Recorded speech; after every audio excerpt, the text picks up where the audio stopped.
이번에는 이 부분에 대해서 알아보도록 하겠습니다.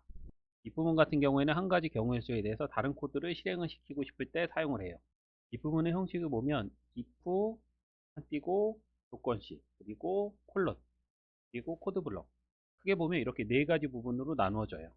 코드 블록 같은 경우에는 이제 어떻게 나타내냐 하면 if하고 같은 자리 이 라인에서 이제 탭만큼 들여쓰기 한 게 이제 코드 블록으로 나타내시는 거예요. 만약에 코드 블록이 한 줄이면 한 줄만 들여쓰기를 하면 되는 거고, 코드 블록이 두 줄이면 시작하는 라인이 요 탭만큼 들여쓴다. 이렇게 탭만큼 들여쓰기를 하면 해당하는 조건문의 코드 블록이 되는 거예요. 이제 코드를 보면 인풋을 통해서 키보드로부터 입력을 받고 그거를 이제 정수로 바꿔서 스코어라고 하는 변수에 이제 저장을 하는 거죠. 그리고 이제 이 부분이 나와요. if 한 칸 띄고 이만큼이 조건식 그리고 콜론 그리고 코드 블록 네 부분으로 크게 이제 나눠진다 그랬죠. 그래서 중요한 건 이 조건식이에요. 이 조건식을 만드는 이 연산자가 맨 마지막에 비교 연산자나 논리 연산자를 써서 true 아니면 이제 false의 값을 만들어내야 돼요. 그래서 요 조건식 만드는 게 이제 제일 중요한 거고요. 그리고 또 하나 중요한 게 조건식이 true냐 false냐에 따라서 어떤 코드가 수행이 되는지, 코드가 수행되는 그 플로우가 중요해요. 이제 true인 경우 어떤 코드가 이제 수행이 되는지 보면 키보드로부터 입력받는 부분 수행이 되고 조건식 수행이 되고, 요 조건식이 true니까 당연히 코드 블럭이 수행이 돼요. 그리고 종료도 수행이 돼요. 모든 라인이 수행이 되죠. true일 경우에는. false일 경우에는 어떻게 되냐면 입력받는 거 수행이 되고 조건식까지 수행이 돼요. 조건식까지 이제 수행이 되고, 여기 있는 조건식이 false이기 때문에 요 코드 블럭은 건너뛰어요. 요거는 수행이 되지 않고 요 종료는 이제 코드 블럭이 아니기 때문에 수행이 돼요. 그래서 요 세 번째 요 코드 블럭이 false일 경우에는 수행이 되지 않는다는 거, 요거를 꼭 기억하셔야 돼요. 여기 있는 예제 코드를 한번 짜 볼게요. 그래서 input이라고 하는 함수를 이용해서 키보드로부터 값을 입력을 받고, 그리고 여기에서 입력받은 값을 이제 변수에 저장을 해야지 이 소스 코드 내에서 사용을 할 수 있는 거죠. 그래서 스코어라고 하는 변수에다가 저장을 해줘요. 그러면 이 스코어의 타입은 이게 문자열이 한번 확인을 해보면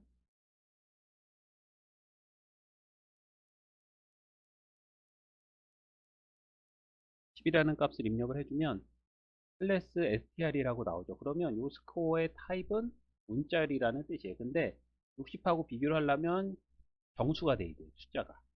그래서 어떤 타입인지 알아보는 거는 이 타입이라고 하는 함수를 이용하면 되는 거고, 그래서 요거를 이제 정수 형태로 바꿔주려고 하면 입력받은 거를 int라고 하는 함수를 이용해서 이렇게 감싸주면 키보드로부터 입력받은 값이 정수로 변환이 돼서 스코어에 이제 저장이 되는 거죠.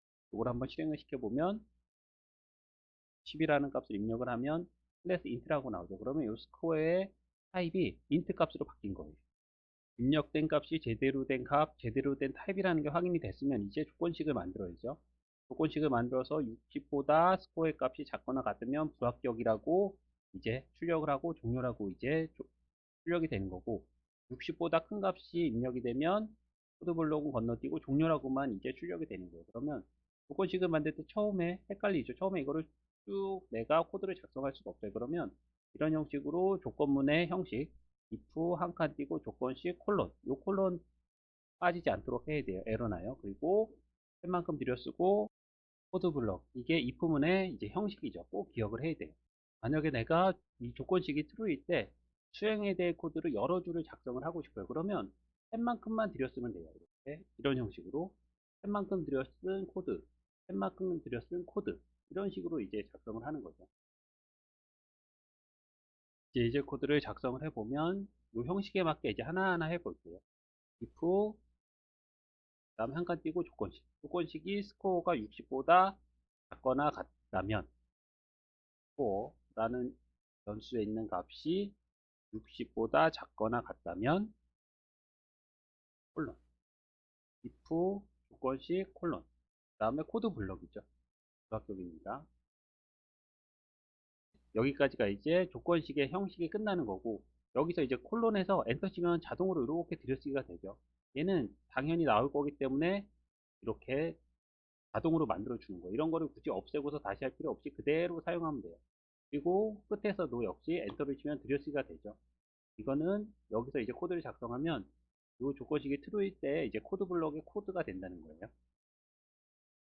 오, 근데 여기 있는 거 이제 프린트 종료는 조건식에 해당하는 코드 블럭이 아니기 때문에 들여쓰기를 할 필요가 없어요. 그러면 백스페이스를 누르거나 딜리트 키를 눌러서 앞으로 가서 붙여서 여기에서 종료. 이렇게 하면 이제 예제 코드가 끝난 거죠. 실행을 시켜보면 만약에 80이라는 값을 넣어보면 80, 80은 60보다 작거나 같다. 펄스죠. 펄스이기 때문에 불합격입니다. 코드 블럭은 수행하지 않고 그냥 그 다음 코드가 이제 수행이 되는 거예요. 만약에 여기서 실행을 시켜서 30, 30을 넣으면 30은 60보다 작거나 같다. true죠. 그래서 불합격입니다. 종료가 이렇게 출력이 되는 거예요. 그리고 만약에 나는 이 조건식이 이제 true일 경우에 뭔가 1을 더하는 코드 넣고 싶어요. 그러면 여기에서 뭐 엔터를 쳐서 들여쓰기가 된 만큼 들여쓰기가 된 이 위치에서 이제 코드를 작성하면 돼요. 지금 뭐 딱히 할 거 없이 이제 문자열만 넣으면 30 넣으면 이게 true니까 코드 블럭인 불합격입니다. 안타깝네요가 출력이 됩니다. 또 딴 거 넣고 싶으면 들여쓰기 한 만큼 여기 코드가 시작이 되면 되는 거예요. 그래서 코드가 들여쓰기가 된 거는 이 조건식이 true일 때 코드 블럭이라는 거 그걸 꼭 기억하셔야 돼요. 그래서 이 조건식 만드는 방법하고 그리고 이 조건식의 결과에 따라서 어떤 코드가 수행이 되는지 그 플로우를 잘 알아야 돼요.